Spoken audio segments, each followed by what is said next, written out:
All right. Hello, everybody. Good evening again. And we are stepping into something that is very serious.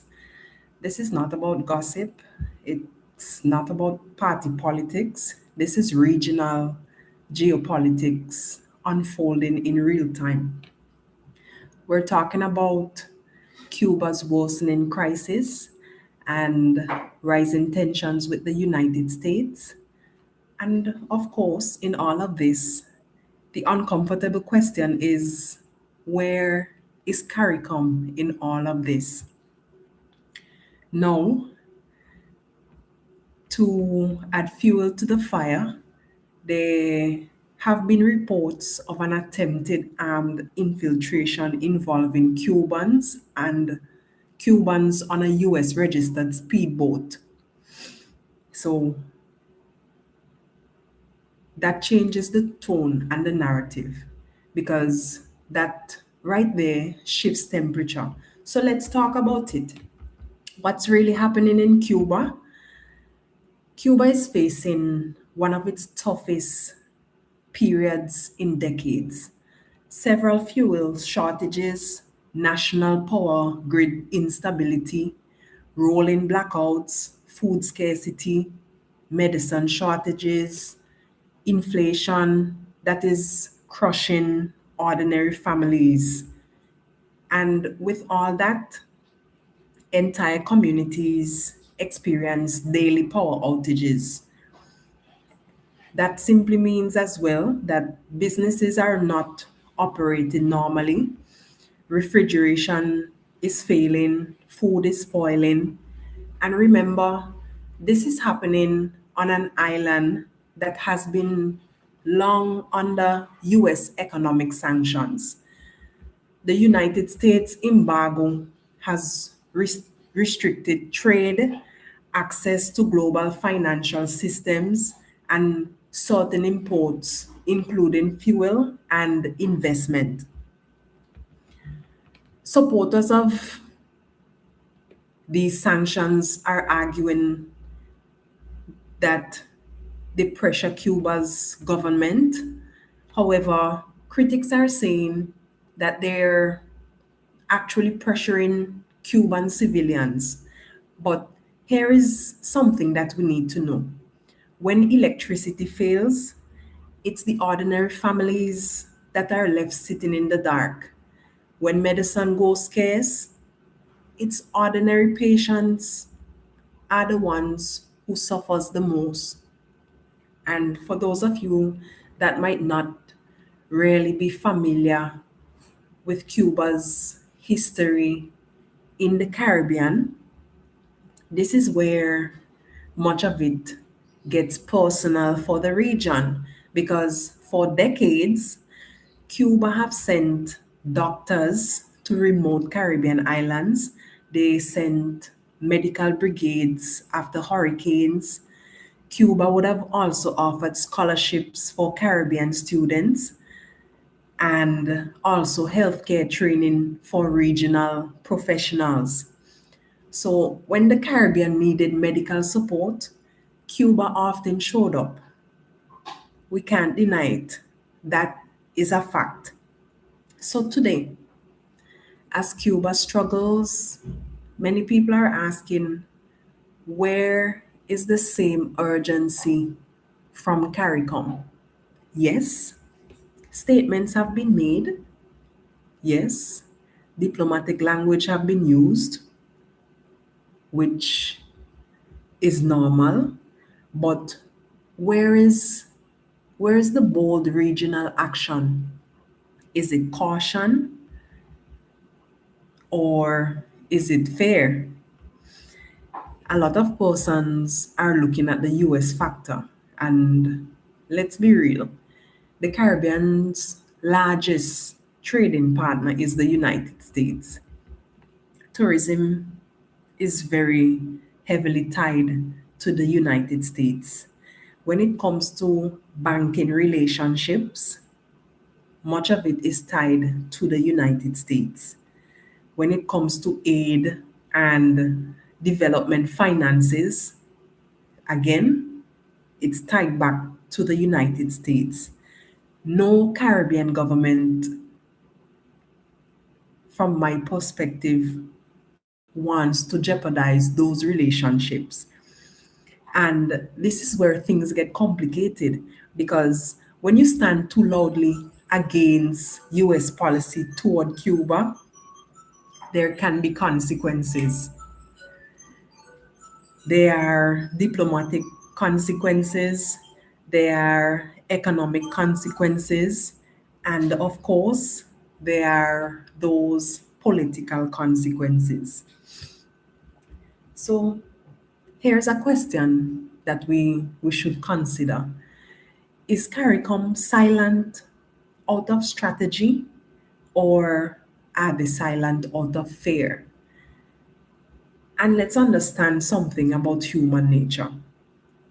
When people become so desperate to survive, they sometimes take desperate measures. And it's not because they are born criminals, it's not because chaos is their first choice, but because hunger, darkness, and uncertainty, it pushes the human mind into survival mode. And history shows us that when food is scarce, when lights don't come on, when children are crying, people don't think geopolitics. They're thinking survival. And come on, what goes around sometimes come around. Not always, but a lot of the times it does. So today might be Cuba facing shortages and instability. Tomorrow, it could be any one of our small islands hit by economic shock, natural disaster, or even political tension. So while we sit comfortably eating our meals, somewhere in this very Caribbean region, someone is stretching one piece of bread for the day. Someone is not thinking about ideology. They're thinking about surviving until tomorrow. So that in itself should humble us. There, there have been reports, as I mentioned, about a speedboat infiltration. So now let's add something to the mix. So it was said that there was an attempted armed infiltration involving Cubans traveling on a US registered speedboat. Let's pause. Armed infiltration attempt tied to Cuban nationals on a US registered vessel. That immediately raises serious geopolitical tension. It, it actually introduces questions like, was this an isolated criminal act? Was it politically motivated? Was it connected to exile groups? Was it an attempt to destabilize or something else entirely? Even if the incident turns out to be small, the symbolism is huge because historically, US Cuba relations have included episodes of infiltration, exile, activism, and covert attempts to challenge Havana. And when something like this surfaces, even if it's minor, it reminds everyone of the fragile tension that still exists. And if tensions rise between US and Cuba, where does that leave CARICOM? Right in the middle.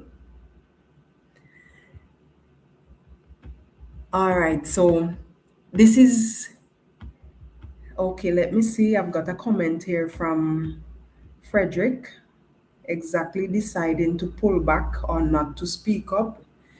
It's not a good idea because it can be a closer neighbor. That's right. It could be any one of our islands, Frederick.